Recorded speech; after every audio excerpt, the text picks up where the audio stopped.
Assalamu alaikum dostlar.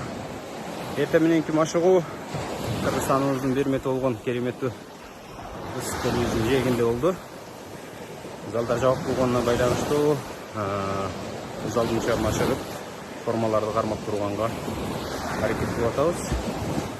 Болуп аткан окуяларга вирустан жана ушундай эле балекеттерден мекенибизди, жалпы эле дүйнө жүзүн Аллахтын өзү сактаган болсун. Ар бириңиздердин үй бүлөңүздөргө ден соолук, оорубаңыздар. Бул дүйнө жана акыретте бактылуу болуңуздар. Бүгүнкү жума күнүңүздөр менен чын дилимден куттуктайм. Баарыңыздарга ассаламу алейкум.